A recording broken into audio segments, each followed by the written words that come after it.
For a little while, you were an esports coach. hmm Um, EnVision, Energy. How did you end up getting into that, and what was the experience like? So I started Overwatch and I was top 500 the first couple of seasons. Like a lot of people considered me like a very, very solid player. I had like pretty good stats. Like it's a useless stat, but I had like the number one accuracy in the world as Tracer and Diva. And I would like post that on Twitter and just gloat and be like, yo, check my stats. I'm number one in the world in accuracy. Wait. Before I get too far, someone that doesn't understand Overwatch, why is that not a big like? Why does that not matter? That sounds huge to me. Because people will always like say like, "Oh, he's just shooting tanks, like he's just shooting the big targets, like this guy doesn't care." But the thing is, I had the win ratio to back it up, Right. because it meant that whatever I was doing, like it was working. Like I was top 500 and I had like top accuracy like in the whole game. So like it worked out pretty well. There was Yeah. a lot of people that were way better than me. Like we had a 1v1 tracer tournament and Surefour absolutely like dominated me, like made me his bitch. So and that's when I kind of had like a reality check like I fucking suck at this game, dude. Like I can't compete with this guy, dude. And we learned a big lesson from that. So I still wanted to try to play competitively because I grew up playing games competitively. And I was like, you know what? I'm gonna give it one more try and see how it goes. So I made a team. My team was I don't even remember what it was called. I don't even remember what my team was called, but I've been drinking. But we I made a team with a bunch of friends, and we were probably like the eighth best team in North America at that point. And we were facing the best European team, which was called IDDQD at that moment. They were undefeated. They were destroying everyone, and they were unstoppable. Like they were on a 40 game winning streak or something like that. Oh wow. And we had created this comp that like involved running Zenyatas and all this stuff and like Genjis and Symmetras, and we almost beat them. Like we were the first team to almost beat them. And Mendo messaged me because Mendo was on this team. Mendo and Fick, was their names, and They were on your team or they were on they the were on other the team? opposite team. Got it. Mendo messaged me and he was like, "Bro, who came up with that comp that you guys were running?" And I was like, "That was me." And he's like, "Dude, that's a sick comp. Like after we played you guys, we ran that and it was sick." And I was like, "Thanks." And he's like, "Do you like come up with all this stuff for your team?" And I was like, "Yeah." He's like, "You should try coaching for my team." And I was like, "I mean, I've never coached before. Like I did a little bit in League of Legends, but I could try." And then I like I joined in on them and I was like just spectating their games and being like, "Yo, you guys should try this and you guys should try this." And like they were trying out all these strats and it was working out. And Mendo approached me and was like, "I think you should join our team. Like me and Fick would really, really think it would benefit like both of us if you join the team. Like I understand that you want to play the game, but I mean, we're gonna have a sponsor sign us, and I think it'll be really big." And what happened was Rogue approached me, which is like one of the biggest esports. And because I had a friend in Rogue named Frank, who was the owner of a team before that called Enemy, which was a org that disbanded long ago. But they were like LCS, like they were top of Yeah. the line. And he was like, "Hey, do you know anything about Overwatch? Because I'm planning on making a new team." And I'm like, "Well, I just so happen to be coaching a new team that's looking for a sponsor." He's like, "Yeah, like we've got big investors and we're making this new org and we would love to see what you guys have."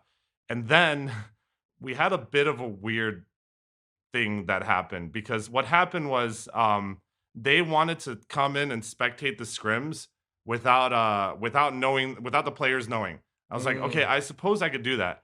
But they didn't realize that there was some pretty racist Europeans in this team, okay? And they were saying some pretty questionable stuff, okay? Yeah. And the first day like was a really bad impression. Like they were like, "So, how often Yeah. do they use those words?" And I'm like, "I'm sorry, they didn't know that you guys were coming in, like you guys told me to keep it a secret and I did." And they're like, "Okay, well you should probably talk to them about that." And then like I made them like clean up their act. I was like, "Yo, you guys can't say this stuff because like I'm trying to like send the VODs of our games to like professional teams."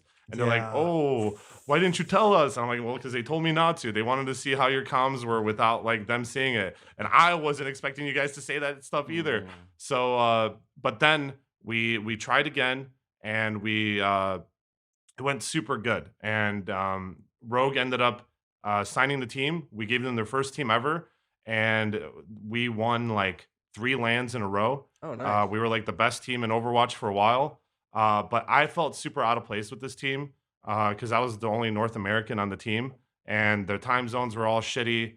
And there was a North American team with like Cool Mad and Buds and all these like really cool people that I was super friends with, and they were like, "You should just try out for our team instead." And I got on that team, and they were kind of like a nobody team, but I started coaching them, and then we started popping off, and then When you say try out, do you mean coach? like coach. Yeah. Okay, okay. So I started coaching this team, and then this team started popping off, and they were like, "You should join our team instead." And I was like, "All right, fuck it. Like, I'll join your team." And because I would rather be on a shittier team that like I'm comfortable with Me too. Me than too. like this Yeah. team that like is doing all that. And then Fnatic approached us and was like, "Yo, like, I mean, Fnatic was like the biggest org in the world at that point. Like, they were massive, and they were like, "We'll sign you guys. Like, you guys are great."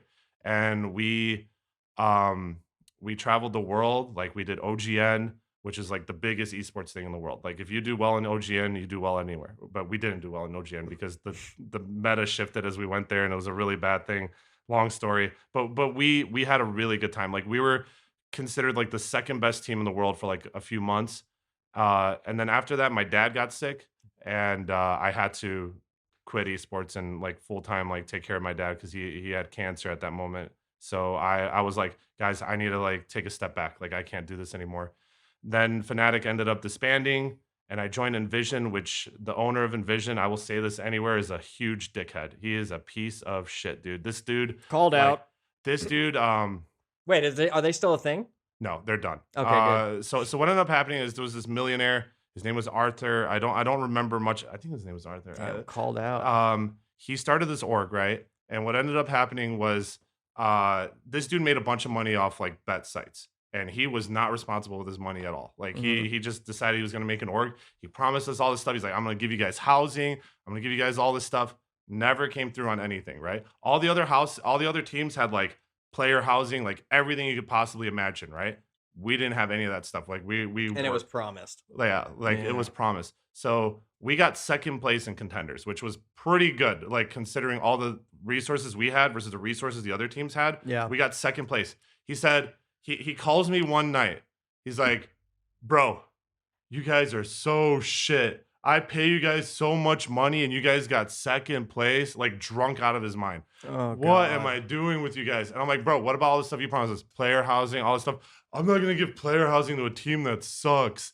And we're like, "Dude, like the team that beat us like had like ridiculous resources, like player housing. They had Overwatch League teams that they could scrim against. They had everything you could possibly imagine. Like it was envious. Like they Dude, have this everything." guy sounds like a dickhead. He was a dickhead. He was a Sounds massive bad, dickhead. like really bad. Like, He dude. I could talk about this dude for hours, but it's And now, better and than he didn't pay you your last paycheck, right? so our last paycheck, I had to literally like I wanted to threaten legally this guy. Like, I was looking for lawyers and stuff, but he lives in like Canada, like French Canadian lands, and like it would have been a super it messy. complicated process. my brother's a lawyer. Yeah, he is. At this point, it's like not enough money to yeah. be worth. Yeah. At a certain point, he paid me half and just ignored all the players because I made such a fuss about it. Like, I went out on interviews, and then he went on an interview, and he literally called me the F word in an interview. He was Wow, like, "This professional. guy is an F word," and like fuck this guy, you know, like all this stuff. And yeah, I don't know what he did after that. I think he tried to start a site and that stuff. Like a bunch of like the old EnVision guys kind of called him out on it, and I think that didn't work out either.